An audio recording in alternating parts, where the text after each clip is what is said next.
First of all, I'd like to say thanks very much, and for those of you who know me, know I don't usually refer to notes, but on this issue I kind of have to get some really valid points across on what's been happening within my trade union.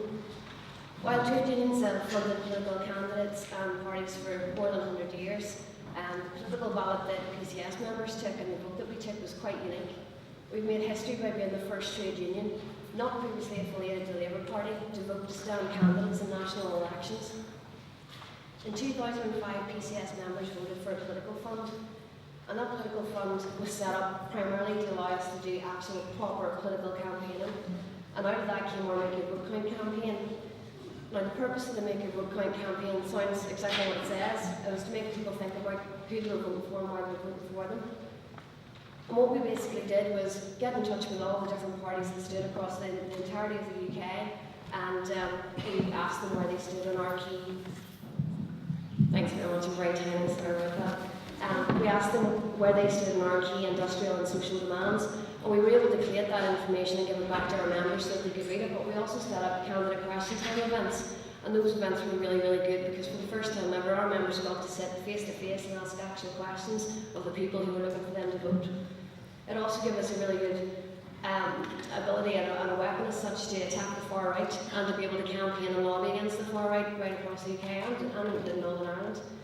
And while our Make Your Vote Count campaign was successful in that it highlighted to our members who they should and shouldn't vote for, it was unfortunately quite limited in that it made all of our members realise that there was no alternative. Every single party was aiming for cuts of some description, and that led to obviously further questions of, well, where do we go from here?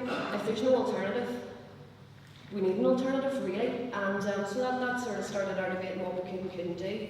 And it's quite interesting because in England there's a vast number of candidates that have been elected to the local councils, but also to Westminster as well, on the basis of single issues, whether it's the protection of a hospital or cancer care, or just one standing issue that somebody had enough of anger about to stand and lobby against, and they got elected, and they've stayed elected ever since. And obviously because they've came across on an anti-cuts and Save Our Services platform, they've been able to expand what they were originally standing for. They've saved that hospital, so now they're saving the school, and now they're saving this, and now they're saving that. And that's what we kind of looked at. How can we tap into that, and how can we make that a difference for our members? And so, after years and years, and it did take a long time to get to the position we are, I can't make a change like that overnight, but following 4 to 5 years of conference debates, full branch consultations across our entire membership, our membership finally had a ballot, and we voted, 78.9% voted to support the proposal that our union, PCS, would have the authority to stand and support candidates in national and local elections. And a further question was asked, in which 81% responded to say that they supported our overall political campaign, which included our parliamentary groups, which we set up at Westminster. We've also got them in the Scottish and Welsh Assembly. Sadly, we don't in Northern Ireland, as you can imagine. There's a lack of engagement from Stormont and such matters.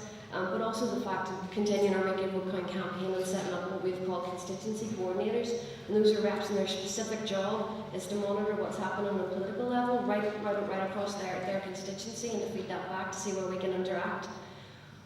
Now, I think it's kind of ironic that earlier on we were having a debate where we had a Tory trying to defend the cuts, when at the same time we should have had a Labour Party member here, because they're doing the same thing, and they've already said that they would go along the lines of the cuts. We talked earlier on about the 30th of November and how it was, as close to a general strike as we've had in a long time, and that was when the Tories came after our pensions. But we didn't see the same thing when Labour went after our pensions back in 2005, and that's an issue that we have got, and it's an issue that we need to look at, because if we don't have an alternative, we need to create that alternative.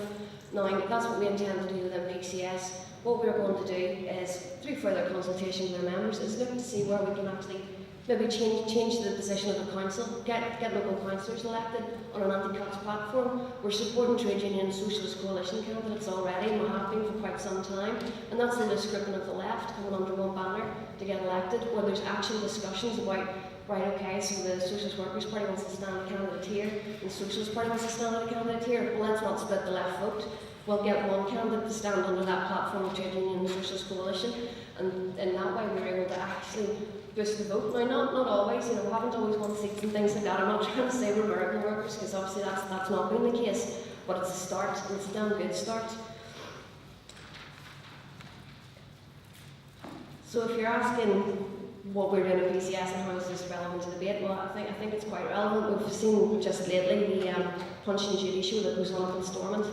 As soon as we're talking and people start talking about welfare reform, how it's going to impact on people, and people start to get angry about it, and there's actually a buzz in the streets where normal working people are going, hold on a second, this is going to affect me, this is going to hit me. The next thing, it's Jerry Adams should declare that he was in the IRA, and then in response to that, it should be, well, you should talk about your views of the Ulster resistance. And all that is to distract people from the actual real issues on the ground.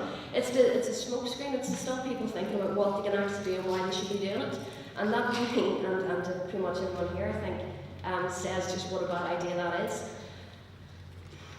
So, I'm kind of conscious that I'm running out of time, I've got so much more to say, which isn't like me, which is very part. But I think you can see, I have to make it clear that PCS isn't a political party, and we're not funding any political parties, and that's not our intention. We're not trying to be a political party either. We're trying to look across the board where we can fight the cuts, and that's our agenda from this. And I think you'll see that there is a lot to be added to this debate. The fact that our union can do this means that every other union can do it if they want to go down that road. There's 78 million trade union members across the UK, and if we had 78 million trade unions thinking about who they were voting for and not sticking to who they're affiliated to, then I think we could make a big difference across the board. You know, if we remember that the Labour Party was set up by the trade union movement to be a voice for the trade union movement and a voice for workers, if it was done then, it can be done now. So in answer to the question, is it time for a new working class party? I think it's long overdue. Thanks very much.